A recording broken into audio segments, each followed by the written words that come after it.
everyone, it's my honor and pleasure to introduce Christian Dante Hicks.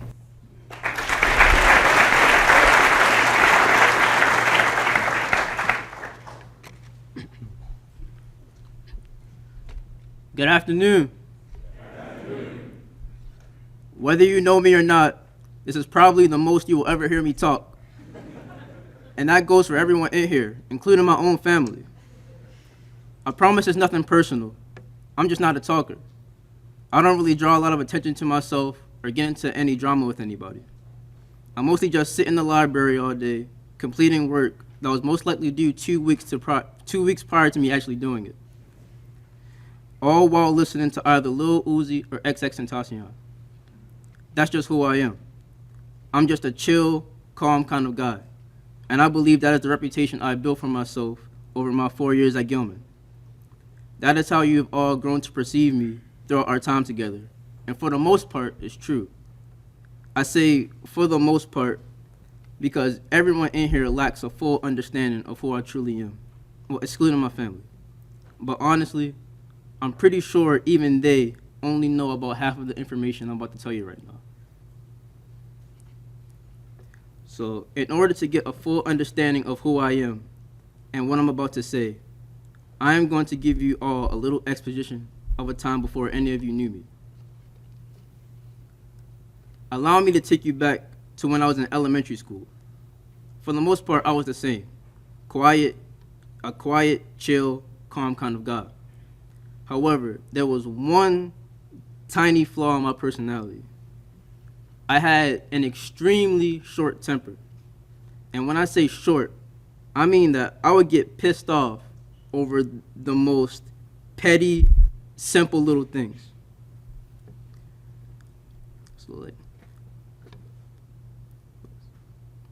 Sorry. So, I was what some of my friends could only describe as a crash out.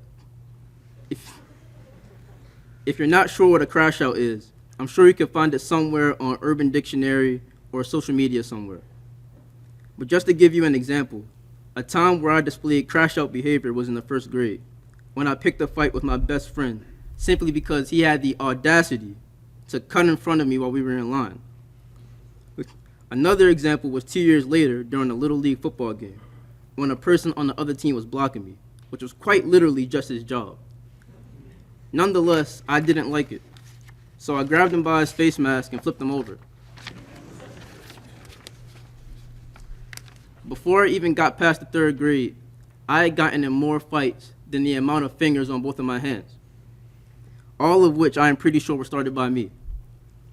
Hearing this information, you're probably thinking that I was absolutely psychotic in elementary school.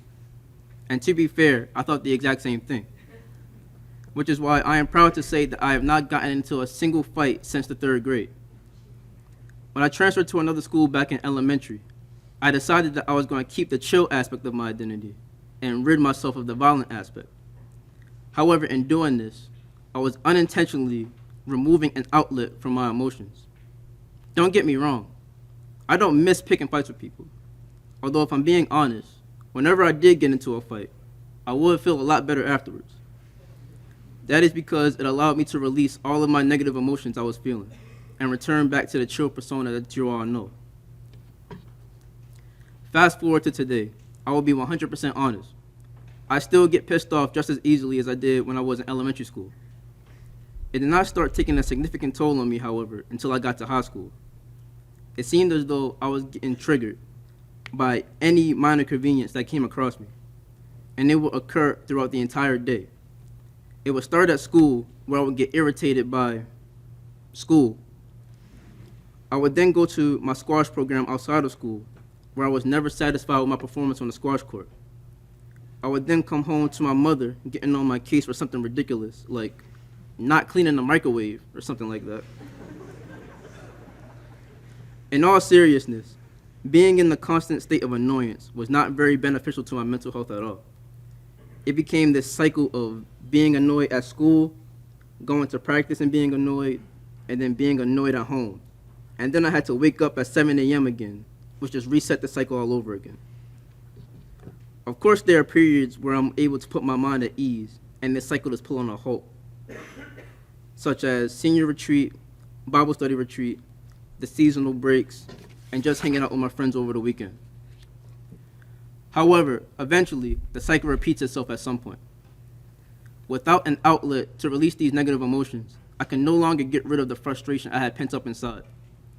Since I had obviously given up fighting at this point and refused to take out my anger out on other people, I began to take my anger out on myself, not in a physical sense, but in a mental one. Whenever I made even the simplest mistake, I would get extremely mad at myself. At school, if I was behind on an assignment or didn't do well on the test, I would say things like, "Why am I so lazy?" or "Am I stupid?" At squash, whenever I missed a shot or lost a match, I would say things like, "I'm so bad," or "What am I doing wrong?" Then I would come home and I would fail to fulfill my responsibilities that were placed upon me as my mother's only child, and essentially the man of the house. I would lose sleep over how mad I was at myself for not living up to my own expectations in any aspect of my life. I started to form this idea in my head that I was a disappointment to my teachers at school, a disappointment to my squash coaches and teammates, a disappointment to my mother, but most importantly, a disappointment to myself. Without realizing, by constantly calling myself a disappointment in my head, I was unintentionally speaking the idea into existence. When I started to believe that I was a disappointment, my actions started to reciprocate that. At school, missing assignments were piling up and my grades were not reaching their full potential. Teachers would ask me if everything was all right, and I would just say yes, because the chill aspect of my personality is the only aspect I want people to see. At squash, I started to go on a losing streak for an extended period of time. It wasn't too bad when I was just losing to my friend, but things started getting really wicked when I lost to his little sister too. I went to the first day of Gilman squash tryouts in hopes that I would be on the varsity team for my senior year. And to be fair, I played all right at tryouts that first day, but I just wasn't feeling up to par and didn't attend any more tryout days after that. I ended up taking a break from squash for about 2 weeks because I just didn't think I was good enough to play anymore. And even when I did eventually return to squash and move my way back up the rankings on my squash team, I still couldn't help but feel like I wasn't doing enough. At some point, you think that I would figure out a way to get rid of my negative emotions and start to clear my mind a bit. But that's where the chill side of my personality comes back into play. On one side, I was constantly getting mad at myself, allowing a plethora of negative emotions to swirl around in my head. And on the other side, there was the chill side of my personality, just saying, "It's cool, man. Everything will be all right eventually." So I just pushed through it. However, about 2 weeks ago, I saw something that caught my attention. I was clicking through Instagram stories when I stumbled upon a post from my friend. He had posted a tweet from the world-renowned Deion Sanders. The tweet read, "Stop thinking negatively and be positive. Negative thoughts produce negative actions or the expectation of failure. You've got to believe you can do it and receive it. As a man thinketh, so is he," the Bible declares. Reading this tweet made me aware that my negative thoughts were impacting my life in a negative way. Stop thinking negative. Think positive. Sounded simple enough. This will typically be the part of the story where I say how this tweet completely changed my perspective, and these past 2 weeks have been the best, most positive 2 weeks of my life. However, not only would that be incredibly unrealistic, but I'd also just be flat out lying to you. As of right now, standing on the stage right in front of you, I'm going to keep it 100 with you. I still get pissed off very easily. There is no resolution to this story. You may be thinking, there is no way I just sat here and listened to this man yap for almost 10 minutes just for there to not be a lesson to the story. The reason I did not conclude this speech with a lesson is because I'm still learning the lesson myself. As I seek to finish my senior year off strong in the classroom, on the squash court, and at home, I hope to try and find a suitable outlet for my negative emotions. That may be the Coach Prime method, or it may be going back to grabbing people by their face mask and flipping them over. In all seriousness, I believe that the important thing is that I'm trying to get better. The true purpose of this speech was to allow you all to learn a little more about me, which is that the chill personality I present to you all is the real me, but it's not the full me. I hope you were able to make some sense as I rambled on about my life and find some enjoyment out of my speech. Thank you for listening.